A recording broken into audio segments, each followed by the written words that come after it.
So hello dear student, কেমন আছো? I hope প্রত্যেকে শুধু ভালো নয় ভীষণ ভালো আছো। স্ক্রিনের ওপর একটা প্রশ্ন দেখা যাচ্ছে, তা না? এই প্রশ্নটা আমরা নিয়েছি লাভ ও ক্ষতি চ্যাপ্টার বা অধ্যায় থেকে।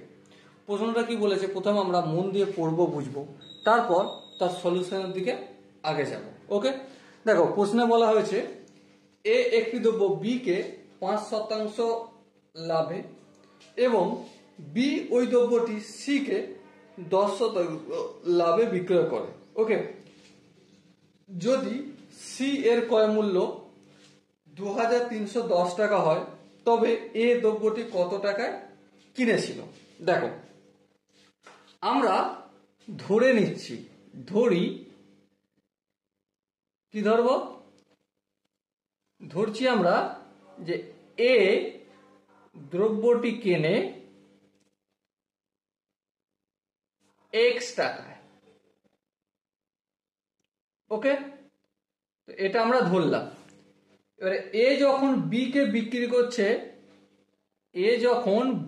বিক্রি করছে, তখন কত পার্সেন্ট লাভে বিক্রি করছে? 5% লাভে বিক্রি করছে, 5% লাভে।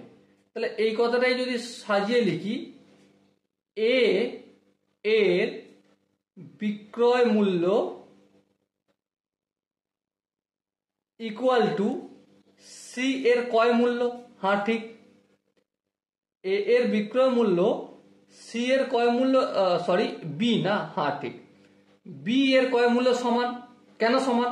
কারণ এ যেই টাকায় বিক্রি করছে বি সেই টাকায় কিনছে, তাই এ এর বিক্রয় মূল্য আর বি এর ক্রয় মূল্য সমান।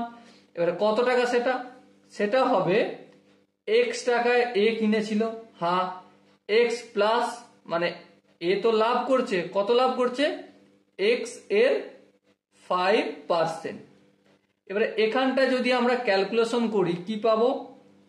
এক্স প্লাস এক্স ইন্টু 5/100, এরটা তুলে দিয়ে ইন্টু 5 লিখলাম, পার্সেন্টে তুলে দিয়ে 100। এবারে এখানটা যদি এলসিএম টেলসিএম নিই আর যোগটোগ করি হবে 105x। আর একটু যদি ক্যালকুলেশন করি হবে 21x/20 টাকা।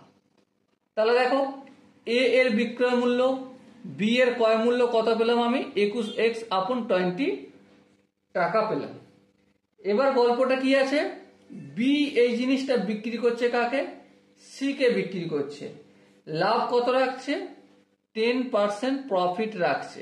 ওকে, তাহলে আমরা লিখতে পারি এবারে বি এর বিক্রয় মূল্য ইকুয়াল টু সি এর ক্রয় মূল্য। হ্যাঁ ঠিক, কারণ বি কাকে বিক্রি করছে? C K. তাহলে বি যেই টাকায় বিক্রি করছে সি আমাদের সেই টাকায় কিনছে। হ্যাঁ, এবারে বি কত টাকায় বিক্রি করছে? বি হচ্ছে 21x/20, এটা তো বি এর কেনা দাম, এটা তো নেবেই। এর সাথে সাথে 10% এক্সট্রা নিচে, কার? বি এরই ক্রয় মূল্যে।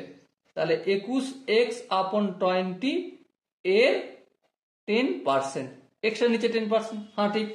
এবারে যদি আমরা ক্যালকুলেশন করি এটা ভালো করে, 21x/20 প্লাস 21x/20 ইন্টু 10/100। হ্যাঁ ঠিক, এই শূন্য কাটলো। এবার যদি এলসিএম টেলসিএম নিই, 10 আর এখানে 100, 200 আর এখানে 20, তো এলসিএম নিলে অবভিয়াসলি 200 হবে। 200 কে 20 দিয়ে ভাগ করলে 10 হবে, 10 কে 21x দিয়ে গুণ করলে 210x, প্লাস 200 কে 200 দিয়ে ভাগ করলে 1 কে 21x দিয়ে গুণ করলে অবভিয়াসলি 21x হবে।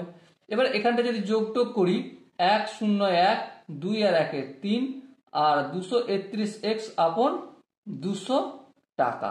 এটা হচ্ছে সি এর ক্রয় মূল্য, আর এই একই জিনিস বি এর বিক্রয় মূল্য।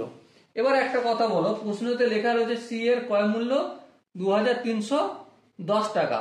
তাহলে আমি শর্তানুসারে কি লিখতে পারি? 231x/200 ইকুয়াল টু 2310, এটা লিখতে পারি কি? হ্যাঁ লিখতে পারি। কেন লিখতে পারি? কারণ সি এর ক্রয় মূল্য আমরা এক্স টাকা ধরে নির্ণয় করেছি, এই টাকাটা। হ্যাঁ, আবার কোশ্চেন বা প্রশ্নে লেখা রয়েছে সি এর ক্রয় মূল্য 2310 টাকা, তাহলে এটাও সি এর ক্রয় মূল্য আর এটাও সি এর ক্রয় মূল্য, সেই জন্য দুটোকে আমরা ইকুয়েট করে দিলাম, সমান করে দিলাম প্রশ্ন অনুসারে। ওকে, এবারে এখান থেকে আশা করি সি এর ভ্যালু নির্ণয় করতে পারবো, এই এক্স এর ভ্যালু। হ্যাঁ, তো কি করবো দেখো, 2 3 1 0, 200টা আছে ভাগের আকারে, অপোজিট দিকে পাঠালে এই গুণের আকারে করে দিলাম। আর 231টা এক্স এর সঙ্গে ছিল গুণের আকারে, অপোজিট দিকে পাঠালে ভাগের আকারে করে দিলাম। 231 দিয়ে কাটছি, এটা 1 হবে, আর এখানটা দেখতেই পাওয়া যাচ্ছে খালি চোখে 10 হবে। তাহলে 200-র সঙ্গে 10 যদি আমি গুণ করি হবে আমাদের 2000। তাহলে এক্স এর ভ্যালু কত হলো? 2000 হলো। ওকে, এবারে দেখো জিজ্ঞাসা করেছিল প্রশ্নে কি, যে এ দ্রব্যটি কত টাকা দিয়ে কিনেছিল। আমরা কি ধরেছিলাম যে এ দ্রব্যটি কিনেছিল এক্স টাকায়, আর এক্স মানেই হচ্ছে 2000, তাহলে এ দ্রব্যটি কিনেছিল 2000 টাকায়। এবারে এখানে যে অপশন গুলো রয়েছে তার মধ্যে কোন অপশনটা ঠিক?